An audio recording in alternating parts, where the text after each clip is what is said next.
Hello, everyone, and welcome to another episode of Fresh Off the Set. I'm Allura Murray. And I'm David Osmond. And we are talking about NFTs today. And if you don't know what those are, you have come to the right place. Because we have no idea what they are. Well, we kind of do. We kind of have an idea. Well, we're trying to make sense of it. We have Dan later on who's going to explain it a little more to Carrie. But when we first came across NFTs, there were 5 of us in the office trying to figure out what they were. I even Googled NFTs for dummies, literally typed that in. And you probably should, just to kind of find out what they are, because they are still in existence. They're very powerful and they're very expensive in some regards. The non-fungible token, which sounds really weird. It sounds like a mushroom. You know, you know what I mean? It's like a food item, but a token. Like, what is this? Is this Bitcoin? Is it cryptocurrency? Okay, it's non-fungible. So we have to look up, okay, what's the definition of that?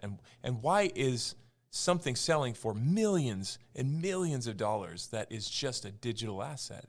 It's just the most bizarre thing. It still makes, honestly, 0 sense to me. We first discovered it because McDonald's was actually selling NFT McRibs. So, that would be a McRib NFT. See, I still don't understand. And they only had just a few of them, right? Yeah, and it was a huge thing. We were going to talk about it on the show, and I, for the life of me, could not figure out why you wanted a digital McRib.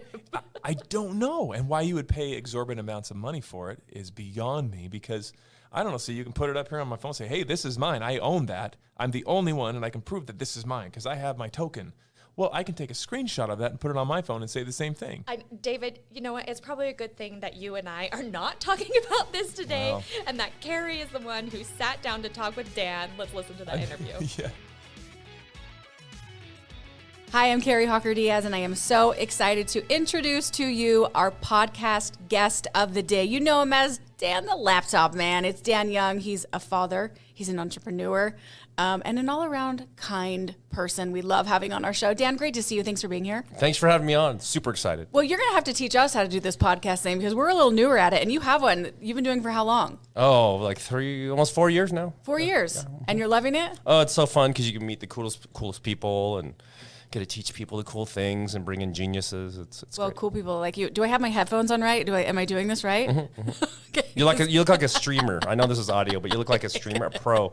Next career, $1 million a month. Bam. Streaming and NFT drops. And that, speaking of, we are going to talk today about NFTs because we're hearing this. You've probably known about this for a long time, but on the show, we talked about it maybe a month ago, and none of us know what this is. We can't understand it. You are literally a genius with these things. So, Dan, break it down. What is an NFT? All right, technical term, non-fungible token. In normal language, it is simply either a piece of digital art, an experience, or anything like that that's registered on the blockchain digitally. And what that means, though, kind of like this. If you own a home, right, you get a car title, or a car, you have a car title. Yeah. It's actually just registered, right, with like the government into their little database, right? So with cryptocurrency, it's a public database. So it's proof of ownership. So very hard for people to counterfeit or do anything like that. Because it's your own and you own it. Yeah, and that digital signature, right, is kind of like your car title, but to whatever piece of artwork, a skin to a video game, music with video, whatever it is, it can be proven that you own it. And you can sell it and trade it to your friends. Whoa. Okay, so NFT really can be, I was thinking it was just like digital art, but it really can be many different things. Is digital art the most popular one that is an NFT? Yeah, right now, you're seeing all the like Bored Apes and the Mutant Ape Yacht Club and CryptoPunks that are going for millions, and all the cool people like Jake Paul and my friend Steve Aoki. We're all trading them and just being nerds with it. But it's very cool because it's like Picasso, except it's hard to have a counterfeit, right? You actually can prove you own it. How long has this been around? There's been a few, I think 3-4 years or something back, but popularity has really, like this last year, maybe 2 years, it's becoming mainstream, and now you're seeing everybody talk about it. Everybody's talking about it. That's why we have you here, because we're wondering what the heck this is. And I saw on your watch you had a little digital art. How long ago? So it's a picture. I know you guys can't see this as you're listening to us, but it's a really cool picture. So that's something that you purchased, that you own the rights to, that you own. Right. Mm-hmm. That's like mind blown to me. Like this is a whole nother world of like ownership, right? Yeah. And that's what all the people are doing now. So they have an iWatch, I don't know, or whatever digital watch, and you take what you have and you can just change it. And it's like changing an outfit instantly, right? So we're demonstrating here. I'm pushing the little watch, and you can change the little face. And now he has a different picture popping unicorn, up. Wow. Unicorn. This is so cool to me. Now, what about the actual artist of the NFT? Can anybody do this and sell their NFT? Yes, you can. It's super easy. In fact, a lot of people think there's like this big application process or anything. There's a website called OpenSea. It's the #1 NFT marketplace. And you could literally just doodle something on your phone and you could upload it. Now, whether it's going to sell, that's a different story. Yeah. Right? Because what adds value is demand and popularity. Okay. Just like anybody can cut a song or have a TV show like you do, it's all about audience and community. And being kind of original, right? Yeah, audience, community, originality, do people like it? Are celebrities talking about it? Yeah. That kind of thing. Okay, so what's the value? Is everything different? And then does it grow in value? Yes. So usually with an NFT, I'll walk you guys through it. There's a thing usually called the pre-sale. Okay. And that's where the artist, let's say you and Brooke got together and decide you guys want to make NFT, right? Love it. Right. We're going to do it. Yeah. So if you guys were going to make one, let's say they're just selfies of yourself over the years, and you're going to with different hairstyles. I mean, you could just literally use those, right? And then add some Instagram filters to it or Snapchat filters, right? Okay. You could actually just simply upload them to NFT, and you can call it like Carrie Brooke NFT, and they're up there. You could share them on your social media and tell people. On a pre-sale for friends, we can whitelist you, which means you would put your wallet address, right? That's where you hold crypto and NFTs. Okay, not your home address. No, your wallet address. It's just a digital wallet address. Okay.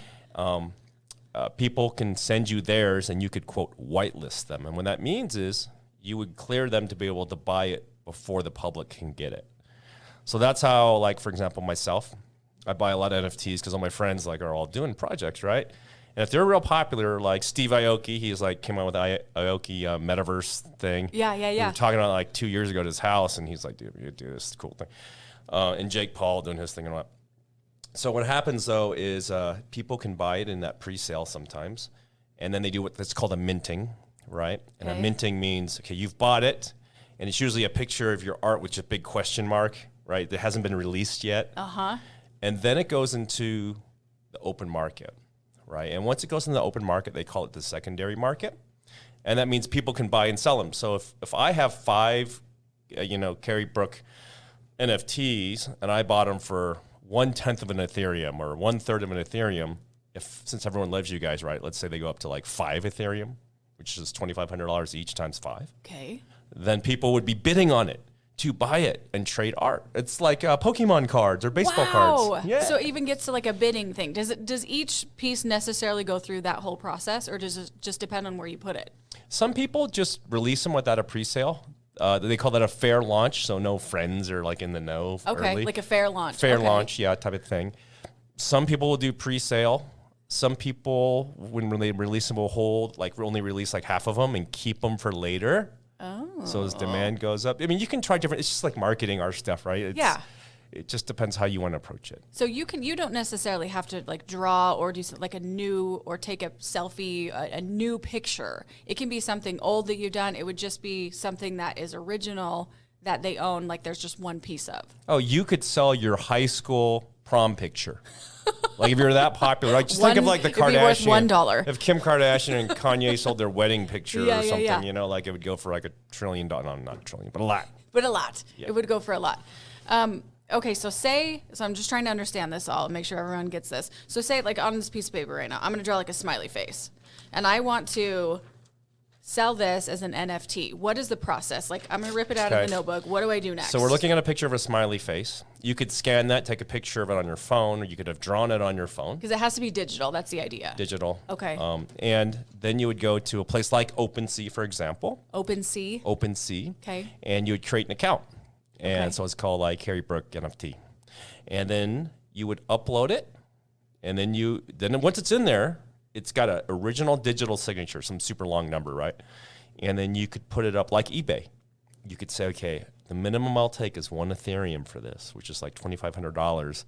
Or you could start it really low, like 1/10, and let people war over it. Okay, I They're see. bidding, like an auction. Okay. Yeah, and you can say, okay, you got 3 days to bid, you got a month to bid, you got 2 weeks to bid. You can set whatever time limit you want. Oh my goodness. I bet you if you guys made one for fun and posted on social media, you guys would probably make more money than you've made in 5 years doing TV. Well, you know what? I'm going to leave now because I don't need this job Do anymore. both, though. No, because you need the TV and you need what you do. You do. To be popular. It's true. But then they want your wares. Yeah. Your merch. Okay, so my next question is, what value are you seeing these like go up to, and then how do you know how much to set your price at? Okay, so really, what I look for is a few things. I look for who's making the project, kind of like. If you're looking at a musical artist, if Post Malone's coming out with a new album, right? Probably everyone's going to download that, right? Okay, so the person. Yeah, Okay. Post, or if Britney came out with a new one now that she's free. Yes. I mean, like, people would be buying that, right? I do love me some Britney Spears. I love her. She's Yes. free now, right? Yes. Okay, so it's all about popularity. So usually the mint price, right? That's you can buy it before it's on OpenSea.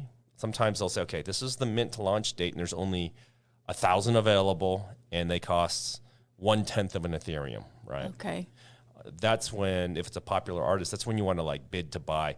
Now, a lot of times when they do this, like I think Adidas, in fact, did this, and then Disney did this on this platform called Vive on the phone apps, and they sold out like in like 2 seconds, like 10 seconds or something, and they were like $50, and now they're like, how much are they? Like $4,800 or something in a month. Because again, it's an authorized, actual Disney picture of Mickey Mouse, and there was only like 1,000 of them, and you own it. So it's like a limited release. Wow. Yeah. Now, do people do this, Dan, to make money off of? I mean, or not? It's not. No, correct me because I'm still new at this. It's not dollars, right? Is it crypto that you're using to buy and sell and do all this with NFTs? Yeah. So the number one crypto used to buy it is called Ethereum, ETH. That's what you keep saying, Ethereum. Ethereum. Now I get it. Okay. Yeah. And you can buy that on Coinbase or any of those apps. Okay. And then you send it to your little wallet, right? And then you can buy NFTs. Now, Coinbase is going to be launching it so that you don't have to send it to some offline hot wallet, they call it, so that easily in Coinbase you can just want to buy it and it connects to your OpenSea account. Yeah. And then kabunk, you've got it in the same wallet. So it's kind of like a credit. And I know we're going to do another segment about cryptocurrency, but like basically it's kind of like a credit. Like if I took $1, how many, what did you say it's Ethereum. called? Ethereums could I buy? It's about $2,500 for each Ethereum today. Okay, for one. Yeah, and it was like a few months ago, it was like $4,000 because it crashed, right? So like now it's actually cheap. So I've bought a lot. So it's a my good friends time. and all of it are just going nuts on it. So. It's a good time. Could an NFT ever disappear? It could get stolen or hacked out of your wallet if you don't take proper security precautions. So I have Dan's Miller Code podcast, and I talk about safety and Instagram, Dan's Miller Code. There's literally 117 fake accounts on Instagram of me. Wow. So that many? Yeah. So I mean, I know you're popular and people love you. Wow. Yeah, well, because crypto, right? So they're trying to scam everybody. So I think you messaged me. Yeah, I saw a fake one. But there's like, if you go, there's going to be usually about 155,000 plus followers on my Instagram. So just verify that because most of the fake ones only have a few thousand or 20,000 or something because they're fake, right? Okay, so you can have like scammers like you can have on your computers, your bank accounts, everything with NFTs. There can be the same thing. Oh, yeah, tons and tons of fake scams. And there's fake projects too. So like if you look at Bored Ape Yacht Club, it's a real big one, there's like probably a dozen fake ones. So you really want to make sure you're going to the real thing. How do you know that you are? So typically you could go on Twitter, right? Okay. Or Instagram, and you go to their official verified site. Yeah. And there'll be links to the real thing. Okay. So if you just Google it, you might get a fake. So go to their official, right, sites Just or to website. make sure. Yeah, and follow that link. And this applies for any cryptocurrency or anything. Like, you really want to take your time. Don't rush because you're too excited. Make sure it really is where you want to be. You got to check it out. Dan, do you think that this is the future of like buying and selling things, that these NFTs, like digital things, are going to be like here for a while? Absolutely. This is, I remember back in the late 90s when I was helping people get on America Online and Yahoo and all that, right? Yeah. They were afraid to put their credit card in the computer because they're like, oh, it's totally unsafe and it's never going to go that way. You got to just swipe it or carbon copy it and stuff or whatever they were doing. Yes. And so it's really the migration of technology. And because big companies like Disney, Nike, Tesla is taking crypto to buy some stuff there too now, Walmart, Amazon probably will be soon. It's going to be the way transactions are done and how collectibles are stored. Not just collectibles, but events are being sold. Example, I have a friend, his name is Gary Vaynerchuk. He's a really great guy. And he released an NFT of these little animals, right? When you buy one, they were like 2 or 3 Ethereum. I think they're like 12 Ethereum now. You get to go to 3 of his conferences. And so you have all these like Steve Aoki's and famous people there you can meet. How cool. And so that's intrinsic value because it costs $10,000 to go to his event. So if you spent like $5,000 to buy one of these, you get to go to his event for 3 years. It's worth $30,000. So everyone's like, duh, just buy them. Exactly. That's your pass. You show them your NFT to prove. For an event. And you're in. That is so cool. Yeah. I really love this. Do you think, though, Dan, that this is for everyone? Do you think everyone, if someone's thinking, gosh, do I need to like jump on this and create an NFT and start doing this? Do you think it's for everyone or do you not? It's again early adoption, but it's kind of like, should everybody drop an album if you can sing?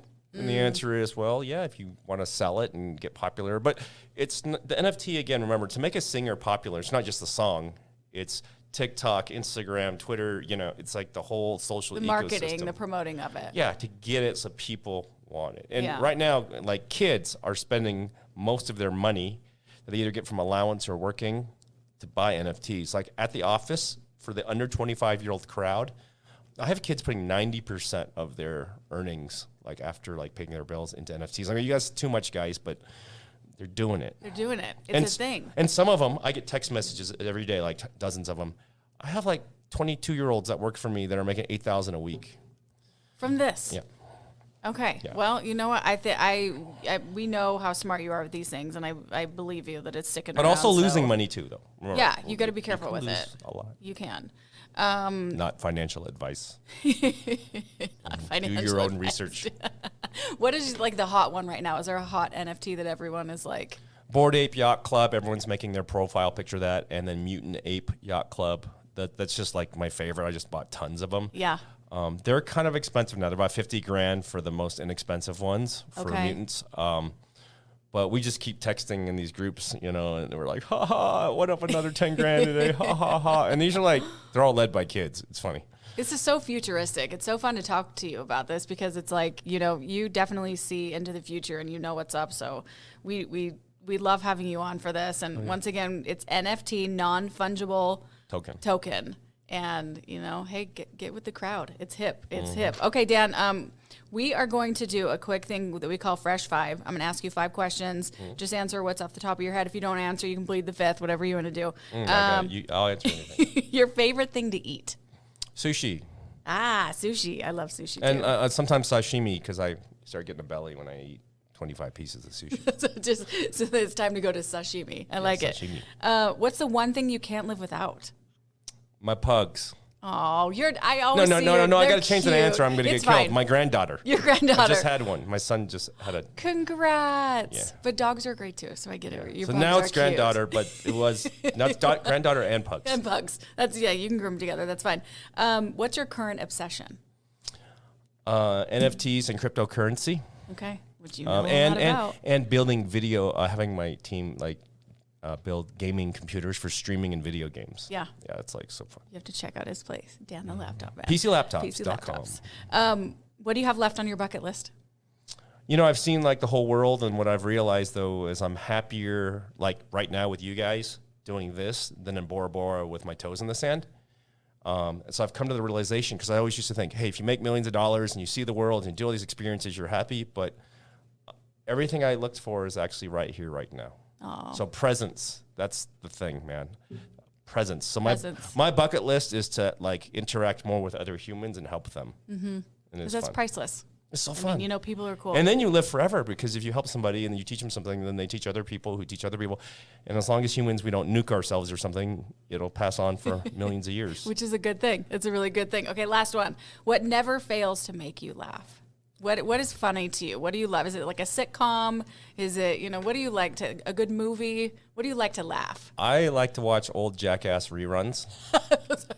I like Wee Man and all those funny Johnny Knoxville. And Wasn't there a recent one that came out, a newer Steve-O. movie with one of those things? I think there's a new one, isn't there? I don't know. They're just crazy. They're And this fun. is bad, but like Borat.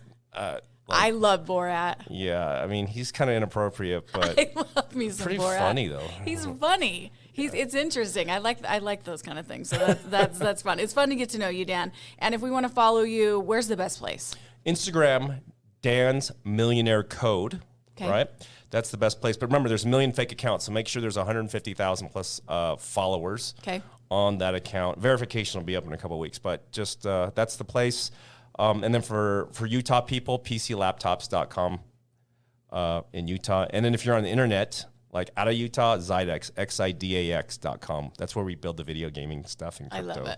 I love it. And you guys, Dan is so passionate about what he does. So if you ever had any, questions, definitely DM him. If you're local in Utah, go to PC Laptops because they'll take care of you. They're just rock stars. Dan, thanks for joining us today. Oh, you guys are It's awesome. great to see you. And make sure to rate, review, and subscribe to our podcast, Fresh Off the Set. It's been a fun one, and we will see you next week.